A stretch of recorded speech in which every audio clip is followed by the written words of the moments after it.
Hey there, love. Marion. Hopefully, I said your name right. If I didn't, definitely don't hesitate to correct me. So, your question is, what places a model in a certain type of modeling, like commercial modeling or runway, other than height? Like, is there a certain look? So, fun fact, um, there's a lot that answers this question, right?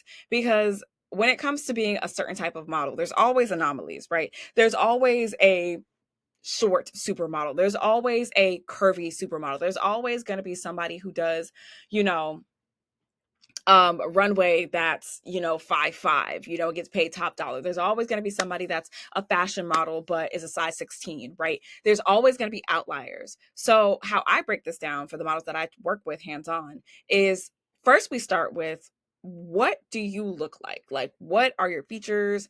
How do you feel about them? How are you as you are? Okay, next we go through the 20 modeling niches, right? There's 20 of them that are like worldly acknowledged. So it's not just like, oh, 20 in the United States, 50 in Europe, 25 in Japan. No, there's 20 across the board in the industry, right? So we then start to look at those niches and we start to go through a process of elimination.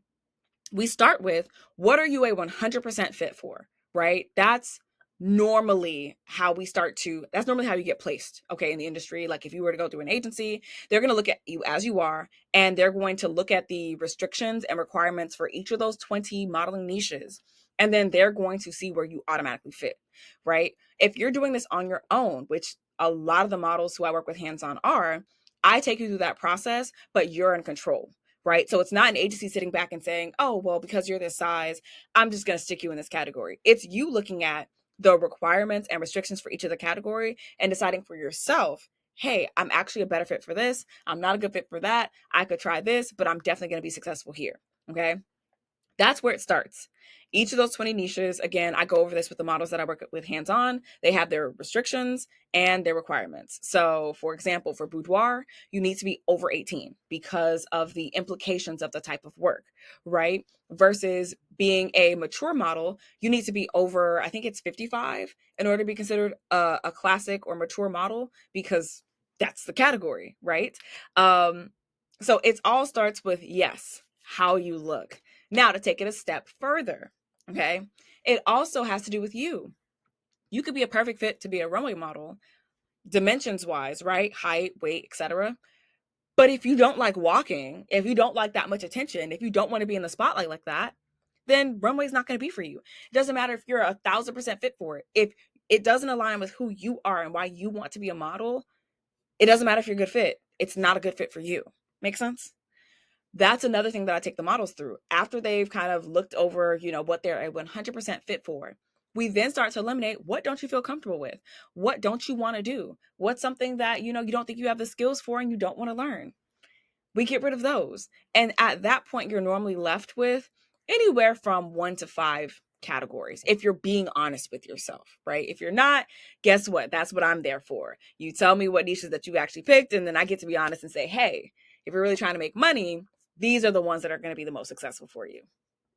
All right. But if you're doing this on your own, try to get it down to at least 3 niches or less.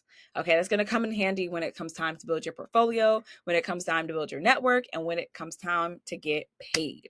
Okay, so that's really how you get placed as a model. First, you look through those 20 modeling niches and see what you are a perfect fit for. Next, you see what actually works best for you, what you are a fan of. And a little bonus tip and something that I take models through after we've looked at the niches is your market. I've joked about this on other, video answers and in the university. You could be a perfect fit to be a swimwear model. But if you're in Boise, Idaho, it doesn't matter. Okay. That market is not going to pay you over a certain amount. That market is not going to really be focused on swimwear.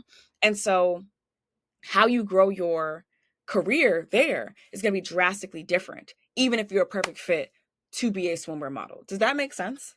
So again, this is the process. This is how you would do it. If you were like me when I was first starting out, I didn't have no money to give to nobody. I was still trying to make my first dollar as a model. So I did a lot of this through years of trial and error. Okay. But after I went through it and I actually refined the process, I now teach models how to do this in less than a week. But if you don't have the space to invest in yourself right now, no problem. You're totally cool. That's the process you're going to take yourself through.